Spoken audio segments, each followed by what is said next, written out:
Cet aliment qui est un légume dont le nom scientifique apparaît à l'écran et qui va véritablement faire la différence à votre niveau parce qu'en 12 ans d'expérience, il m'a été permis de le prescrire et de voir des patients se métamorphoser sous mes yeux à travers leur consommation rigoureuse de cet aliment.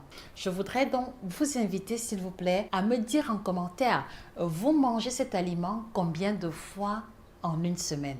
C'est déjà un point de départ intéressant pour apprécier votre propre niveau de consommation. Vous l'aurez deviné, il s'agit du gombo, il s'agit de la sauce gombo, du bouillon de gombo. Les déclinaisons de consommation sont différentes, mais on peut s'accorder sur le fait qu'on l'appelle okro, on l'appelle okra, on l'appelle gombo dans la plupart de nos communautés africaines. Il est bel et bien question de cet aliment-là. Alors, en quoi est-ce que le gombo va être un aliment minceur que nous allons recommander de façon particulière? Numéro 1, cela prend racine au niveau de sa valeur calorifique. Donc 100 g de gombo va nous apporter autour de 15 à 20 kilocalories selon les variétés et vous convenez avec moi, c'est une valeur calorifique extrêmement faible parce que si vous décidiez par exemple de manger un demi-kilo de gombo, vous allez apporter à votre corps au grand maximum 100 à 110 kilocalories, ce qui n'est pas différent de la valeur calorifique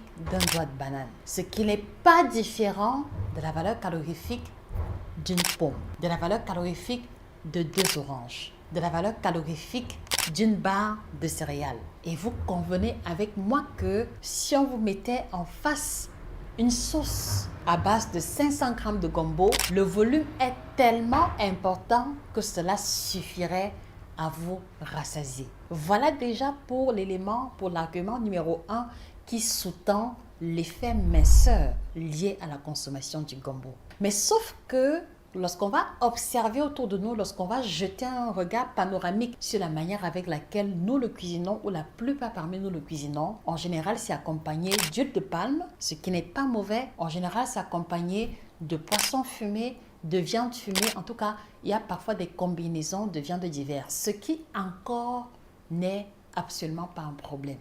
Ce qui va devenir problématique ou ce qui va venir annuler un peu l'effet minceur du gombo, c'est ce avec quoi est-ce que nous allons l'accompagner. Et d'après ce que j'ai pu observer autour de nous, beaucoup vont le manger avec du riz, ils vont le manger avec du chikwang, du foufou, etc. Alors je voudrais vous demander quel est votre accompagnement favori lorsque vous consommez cette sauce, lorsque vous consommez le gombo.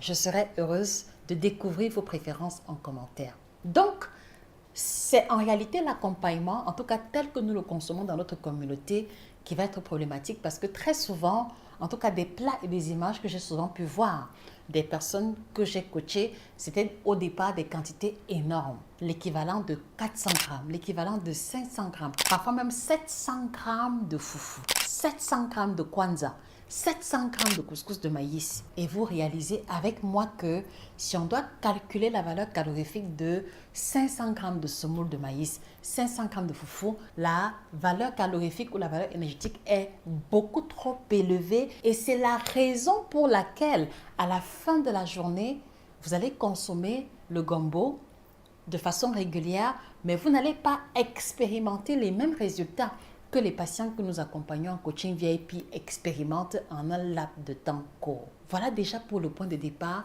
qui justifie que vous avez eu à manger cet aliment pendant 5 ans, pendant 10 ans, pendant 20 ans, mais vous n'avez pas pu expérimenter ou voir de vos propres yeux l'effet minceur qui est pourtant avéré au nom de la valeur calorifique que je vous ai présentée précédemment. Alors, comment arriver à perdre 5 kilos, à perdre 10 kilos, à expérimenter une perte de poids conséquente à travers la consommation de cet aliment?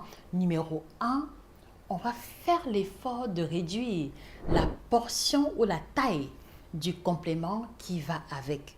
Donc aujourd'hui, je ne vous demanderai pas de le consommer avec tel complément ou de ne pas consommer tel complément, pas du tout. Mais je vous demanderai simplement de faire preuve de rigueur au niveau de la quantité de l'accompagnement que vous consommez. Et le référentiel que j'aime beaucoup et que je trouve évident pour tout le monde, c'est de se dire que si vous travaillez assis pendant 6-8 heures de temps, la portion idéale serait la taille de votre poignet de main. La taille de votre poignet de main que ce soit pour la portion de midi ou celle du soir. La question que je voudrais vous poser, vous qui me regardez, est-ce que habituellement, quand vous accompagnez le gombo, votre complément répond à la portion de la taille de la poignée de main? En toute sincérité, est-ce que vous respectez la taille de la poignée de main? Alors, sans rentrer dans un coaching approfondi, vous avez désormais la raison pour laquelle vous n'avez pas réussi à perdre le poids ou à voir l'effet minceur de ce légume parce que les portions que vous consommiez étaient beaucoup trop élevées. Donc, numéro 1, on va rentrer dans une logique où on va prendre l'accompagnement, le gombo, le télibo, l'ablo, foufou maïs, foufou manioc, combinaison des deux, de la taille de la poignée de main uniquement. Et pour ne pas se retrouver à avoir faim, on va faire l'effort de doubler, de tripler, de quadrupler la portion et la taille de la sauce qui va accompagner pour pouvoir compenser la quantité de foufou ou la quantité de complément qui a été réduite. Et vous allez être surpris de vous rendre compte que juste en doublant la quantité de sauce, vous allez expérimenter la satiété sans la lourdeur qui a souvent accompagné la consommation d'un tel plat. Sans la lourdeur, sans la fatigue ni la somnolence que certains parmi vous expérimentent après un bon plat de gombo et de foufou. Est-ce qu'on peut s'accorder sur cette première présupposée chez le téléspectateur? Voilà. Donc, on va faire l'effort de réduire la portion de foufou, de doubler la portion de sauce. Et troisième élément fondamental, et peut-être que c'est là qu'on ne pourra pas s'entendre, vous et moi, c'est qu'on va faire l'effort de réduire la quantité de matière grasse qui accompagne. Parce que comme je l'ai souligné, dans certaines cultures, on utilise l'huile de palme qui pour moi n'a aucun souci, mais la quantité parfois est trop élevée. Il m'est arrivé de voir des plats de sauce gombo où très honnêtement, la quantité d'huile dépassait largement la portion ou la taille de gombo utilisée. Et donc, vous convenez avec moi que l'huile étant l'une des classes alimentaires les plus énergétiques, c'est normal que vous consommiez du gombo préparé sous cette forme-là et que vous expérimentiez l'effet contraire qui est la prise de poids. Elle ne sera pas attribuée au gombo cette fois-ci, mais plutôt à la quantité de matière grasse qui aura été utilisée. Et donc, chers téléspectateurs, puisque nous sommes dans une perspective de remise profonde en question, quelle quantité de matière grasse utilisez-vous dans la préparation de vos sauces gombo ou